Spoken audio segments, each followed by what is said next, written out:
Hello student, welcome in online class of science. अभी तक हम लोगों ने धातुओं के संबंध में चर्चा किया था कि धातु क्या होते हैं, अधातु क्या होते हैं, उनकी फिजिकल प्रॉपर्टीज क्या होती हैं, उनकी केमिकल प्रॉपर्टीज क्या होती हैं, how metal and non metal combine with each other, धातु और अधातु किस प्रकार से एक दूसरे से क्रिया करते हैं। इसी प्रकार से हम लोगों ने कोवलेंट बॉन्ड बनना और आयनिक बॉन्ड बनना यह सब कुछ समझ लिया है। अब हम ये देखना चाहते हैं कि मेटलर्जी क्या है या धातु कर्म क्या है, या धातुएं हम किस प्रकार से इस प्रकृति से प्राप्त करते हैं, नेचर से किस प्रकार से हम धातुओं को प्राप्त करते हैं। तो अब यहां पर पहली बात जो हमको समझना है वह धातुओं का निष्कर्षण। धातुओं का निष्कर्षण क्या होता है? धातुओं का निष्कर्षण मतलब होता है कि अयस्क से धातु प्राप्त करने की क्रिया।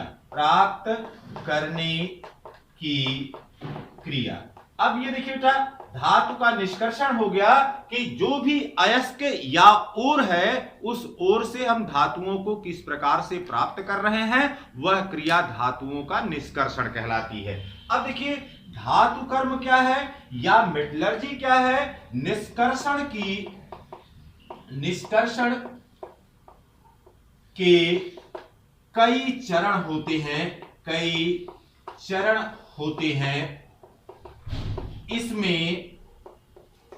इसमें भौतिक तथा रासायनिक क्रियाएं होती हैं। ठीक, इन प्रक्रम को धातु कर्म कहते हैं। जो भी प्रक्रम या जो भी प्रोसेस अयस्क से धातु को प्राप्त करने में किया जा रहा है, that processes are known as the metallurgy. अब हमने बताया कि यहां पर फिजिकल जो है प्रोसेसेस होते हैं, साथ ही साथ केमिकल प्रोसेसेस होते हैं।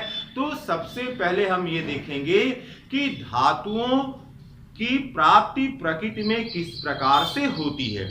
फिर जो स्रोत हमको प्राप्त हो रहे हैं उन स्रोतों के संबंध में चर्चा करेंगे, साथ ही साथ उनका थोड़ा सा तुलनात्मक अध्ययन उसके बारे में चर्चा करेंगे। फिर हम चर्चा करेंगे यहाँ पर खनिज क्या होते हैं, मिनरल क्या होते हैं और ओर क्या होते हैं। अब देखिए बेटा, ये तो बात हो गई कि धातु का निष्कर्षण और धातु कर्म क्या है। अब हम आते हैं कि धातुएं हमको या जो मेटल्स हैं, यह मेटल्स हमको किस प्रकार से प्राप्त होती हैं। अब यहां पर देखिए, यह दो अवस्थाओं में हमको प्राप्त हो सकते हैं। पहला, यह मुक्त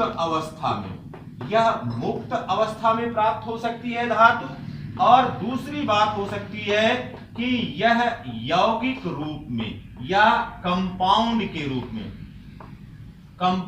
रूप में प्राप्त हो सकती है, और यह फ्री स्टेट के रूप में प्राप्त हो सकती है। तो फ्री स्टेट के रूप में या मुक्त अवस्था में कौन सी धातुएं प्राप्त होती हैं? मुक्त अवस्था में जो धातुएं प्राप्त होती हैं वह है कॉपर, मरकरी, सिल्वर, प्लेटिनम और साथ ही साथ गोल्ड। अब यहां पर देखिए बेटा, यह धातुएं क्या है? यहां पर जो copper, mercury, silver, platinum, gold लिखा हुआ है, यह सक्रियता श्रेणी में हाइड्रोजन के नीचे स्थित होती है।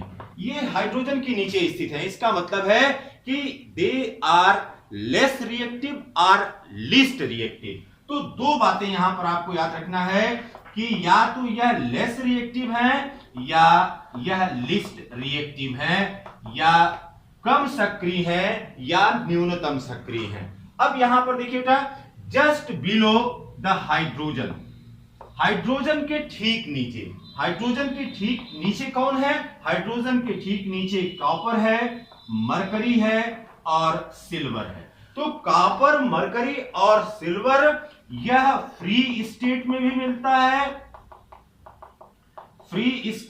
मिलता है और साथ ही साथ यह कंपाउंड स्टेट में भी मिलता है। इसका मतलब है यह स्वतंत्र अवस्था में भी मिलती हैं और साथ ही साथ यौगिक के रूप में भी मिलती हैं। अब यह किस प्रकार से मिलते हैं? ये सल्फाइड अयस्क के रूप में हो सकते हैं, सल्फाइड के रूप में हो सकते हैं या ऑक्साइड के रूप में हो सकते हैं। तो ये तो बात हो गई कि जो धातुएं हमको मुक्त अवस्था में मिलती हैं उन धातुओं के संबंध में बात हो गई। अब यहां पर देखिए, यहां पर हाइड्रोजन के ऊपर जितनी भी धातुएं हैं, हाइड्रोजन के ऊपर स्थित धातुएं, इसका मतलब है potassium, calcium, sodium, magnesium, aluminium, zinc, iron, nickel और टिन, लेड, यह सभी धातुएं हाइड्रोजन के ऊपर स्थित हैं। इसका मतलब है कि Zn, Fe, Sn, Pb, यह जितनी भी धातुएं हैं, या कैल्शियम है, सोडियम, पोटेशियम है, सोडियम है, कैल्शियम है, मैग्नीशियम है, ये सभी कंपाउंड के रूप में या यौगिक रूप में हमको प्राप्त होंगी। अब जो यौगिक यहां पर मिलेगा, आप देखिए, अब ये यौगिक क्या हो सकता है? यहां पर आपको यह याद रखना है कि इनके जो यौगिक होंगे या कंपाउंड होंगे वो ऑक्साइड के रूप में, ऑक्साइड के रूप में हो सकते हैं या सल्फाइड के रूप में हो सकते हैं, ऑक्साइड के रूप में, ऑक्साइड के रूप में, यह सल्फाइड के रूप में हो सकते हैं, अथवा यह कार्बोनेट के रूप में हो सकते हैं। तो यहां पर यौगिक रूप में प्राप्त जो धातुएं होती हैं वह ऑक्साइड के रूप में प्राप्त होती हैं, अथवा सल्फाइड के रूप में प्राप्त होती हैं, अथवा यह कार्बोनेट के रूप में प्राप्त होती हैं। फिर देखिएगा, यहां पर जो धातु के संबंध में चर्चा किया, धातु का प्रमुख स्रोत क्या है? यह पृथ्वी की भूपरपटी, अर्थ क्रस्ट जो है वह धातुओं का सबसे बड़ा स्रोत होता है। पृथ्वी की गहराई में आप जानते हैं कि खानें होती हैं या माइंस होती हैं, उन माइंस में 200 मीटर 300 मीटर की गहराई पर इन धातुओं को प्राप्त किया जाता है या धातुओं के खनिजों को प्राप्त किया जा सकता है और इनकी खुदाई करके उसको वहां से बाहर निकाला जाता है। इसी प्रकार से समुद्र या महासागर यह भी कुछ धातुओं का स्रोत है, जैसे पोटेशियम और सोडियम, इसी प्रकार से कुछ मात्रा में जो है मैग्नीशियम, यह धातुएं हमको समुद्री जल में या समुद्र के लवणीय जल में प्राप्त होती हैं। अब फिर देख लीजिए बेटा, यहां पर जो सक्रियता श्रेणी बताया हुआ है, उस सक्रियता श्रेणी के संबंध में शुरुआत से ही आपको बताते आए हैं कि सक्रियता श्रेणी है क्या। सक्रियता श्रेणी के संबंध में आपको बताया कि यहां पर धातुओं को उनकी क्रियाशीलता के आधार पर एक ऊर्ध्वाधर स्तंभ के रूप में यहां पर रखा गया है, और जब ऊर्ध्वाधर स्तंभ के रूप में रखा गया तो कुछ धातुएं ऐसी हैं जो कि हाइड्रोजन से अधिक सक्रिय हैं। यहां देखिए, हाइड्रोजन से अधिक सक्रिय धातुएं, यह हाइड्रोजन से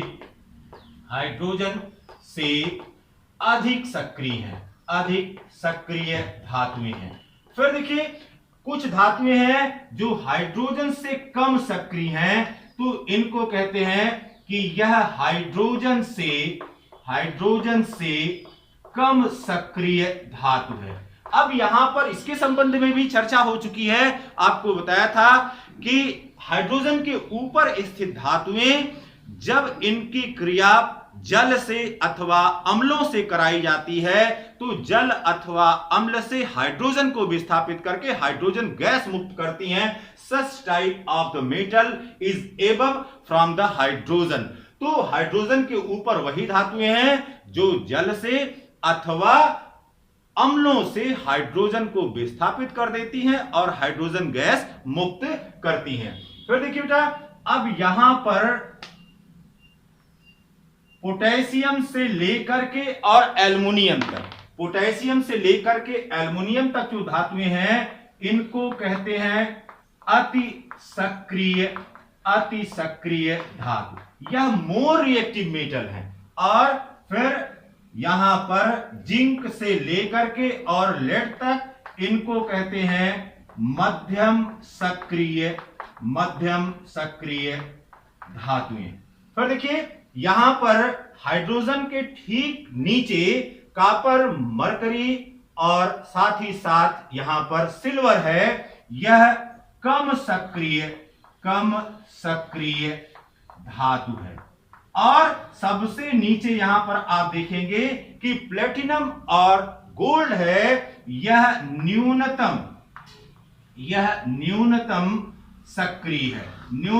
सक्रिय है या सबसे कम सक्रिय है। तो प्लेटिनम और गोल्ड या तो हमको मुक्त अवस्था में प्राप्त होती हैं, लेकिन कॉपर हुआ, मरकरी हुआ और साथ ही साथ सिल्वर, यह सभी यौगिक के रूप में भी प्राप्त होती हैं और साथ ही साथ यह हमें मुक्त रूप से भी प्राप्त होती हैं। अब इस सक्रियता श्रेणी को देखते हुए आप ध्यान दीजिए, यहां पर आप देखेंगे कि एल्युमिनियम जो प्रकृति में यह सबसे अधिक 7% पाया जाता है। इसी प्रकार से आयरन यह 4% पाया जाता है। साथ ही कैल्शियम यह 3% पाया जाता है और सोडियम यह 2.7%। तो जो सर्वाधिक जो है धातु, यह सर्वाधिक धातु जो हमको प्रकृति से प्राप्त होती है वह एल्युमिनियम है। एल्युमिनियम का परसेंटेज धातुओं में सबसे अधिक होता है। इस नेचर से एल्युमिनियम हमको सबसे अधिक प्राप्त होता है। अब हम बात करते हैं कि खनिज क्या होते हैं या मिनरल क्या होते हैं। तो खनिज या मिनरल्स क्या होते हैं। अब देखिए बेटा, प्रकृति में धातुएं जिस प्रारंभिक दशा में अथवा यौगिक के रूप में, जिस प्रारंभिक दशा अथवा यौगिक के रूप में प्राप्त होती हैं उसे हम खनिज कहते हैं या मिनरल कहते हैं। अब इस खनिज के साथ होता क्या है, धातु यह यौगिक के रूप में इसमें होता ही होता है, साथ ही साथ इसमें धूल मिला होता है, इसमें मिट्टी होती है, इसमें पत्थर होता है और अन्य प्रकार की अशुद्धियां होती हैं। तो कहने का मतलब है कि जब माइन से या खानों से हम खनिज को प्राप्त करते हैं तो प्रारंभिक दशा में या यौगिक के रूप में वह खनिज हमको प्राप्त होता है। उसमें धूल, मिट्टी, कंकड़, पत्थर तथा अन्य प्रकार की अशुद्धियां मिली होती हैं और यह जो अशुद्धियां मिली होती हैं उन अशुद्धियों को दूर करना आवश्यक होता है। अगर आप अशुद्धियों को दूर नहीं करेंगे तो आप धातु सही प्रकार से या अधिक मात्रा में नहीं प्राप्त कर सकते हैं। तो यहां पर जो धूल, मिट्टी, पत्थर व अन्य प्रकार की अशुद्धियां मिली होती हैं इनको हम गैंग कहते हैं, गैंग या मैट्रिक्स, या इनको मैट्रिक्स कहा जाता है। अब खनिज किन रूपों में पाया जाता है इसके संबंध में आपको बता चुके हैं। खनिज या तो ऑक्साइड के रूप में मिलता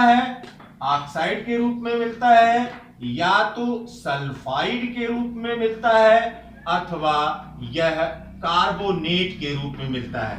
तो ऑक्साइड अयस्क के रूप में या सल्फाइड अयस्क के रूप में या कार्बोनेट अयस्क के रूप में हमको खनिज प्राप्त होते हैं। अब यहां पर देखिए बेटा, प्रत्येक धातु के खनिज से धातु का निष्कर्षण उपयोगी नहीं होता है। बात यहां पर ध्यान दीजिए कि प्रत्येक जो भी धातु है उसका जो खनिज है उससे धातु का निष्कर्षण यह हमारे लिए उपयोगी नहीं होता है।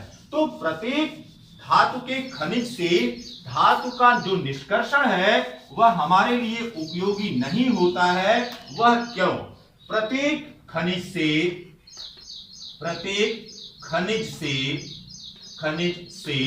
धातु का निष्कर्षण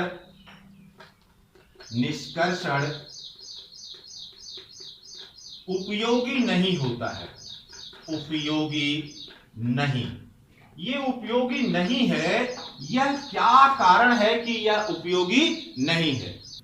अब देखिए बेटा, पहली बात, इसमें धातु की सांद्रता, धातु की सांद्रता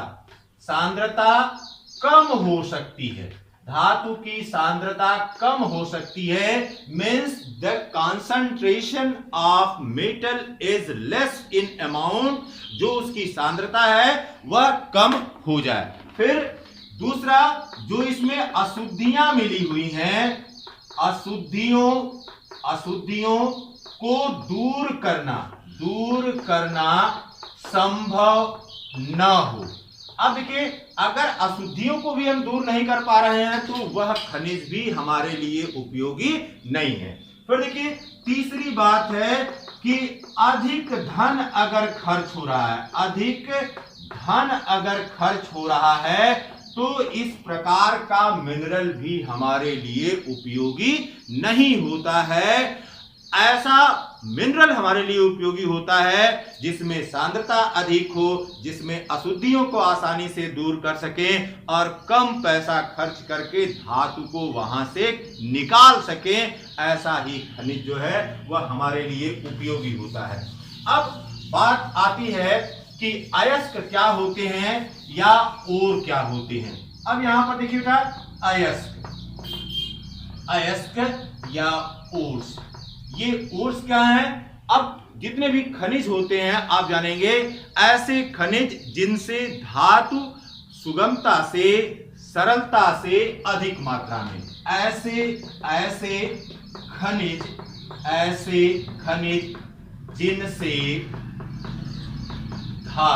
जिनसे धातु सरलता से सुगमता से और साथ ही साथ लाभकारी ढंग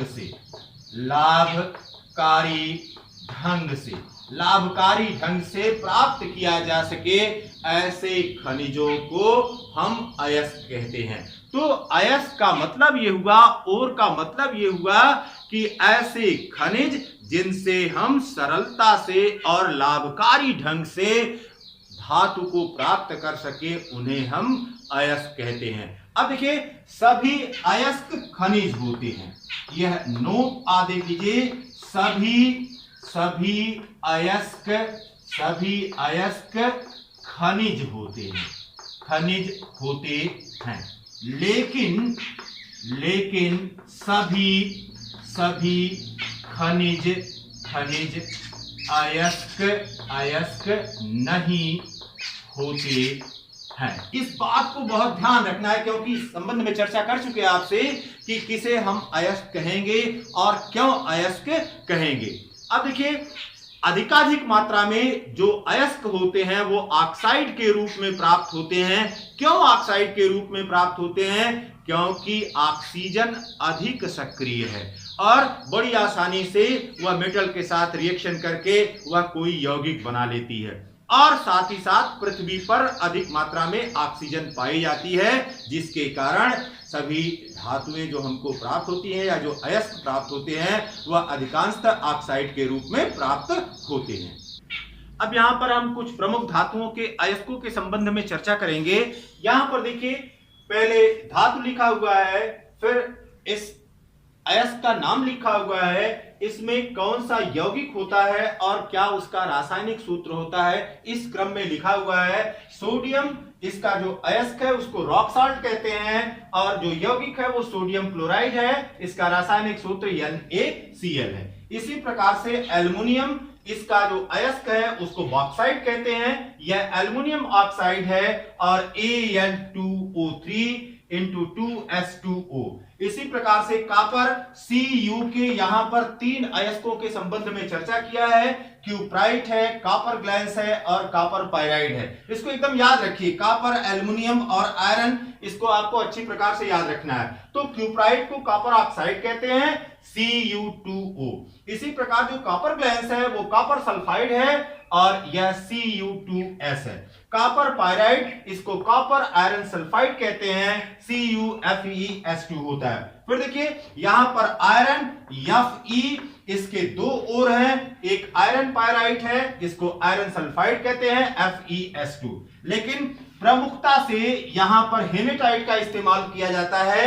हेमेटाइट या आयरन ऑक्साइड है और Fe2O3 है। इसी प्रकार से मरकरी का जो ओर है या अयस्क है उसको सिनाबार कहते हैं और यह मरकरी सल्फाइड के रूप में होता है, इसको EHGS कहते हैं। इसी प्रकार से सिल्वर, इसका जो अयस्क है उसको अर्जेंटाइट कहते हैं और यह सिल्वर सल्फाइड होता है और इसका रासायनिक सूत्र Ag2S है। तो इस प्रकार से अयस्कों के संबंध में देखने पर या यहां पर जो हम लोगों ने देखा उससे ये पता चल रहा है कि अयस्क या तो ऑक्साइड के रूप में है, या तो सल्फाइड के रूप में है, या तो कार्बोनेट के रूप में हमको प्राप्त होते हैं। फिर इन अयस्कों का हम कंसंट्रेशन करते हैं या सांद्रण करते हैं, उसमें धातु की मात्रा को बढ़ाने की प्रक्रिया जो है वह सांद्रण की प्रक्रिया कहलाती है। प्यारे बच्चों, वीडियो अगर आपको अच्छा लगा हो तो आप इसे लाइक करिएगा, शेयर करिएगा और चैनल को सब्सक्राइब कर लीजिएगा। Have a nice day.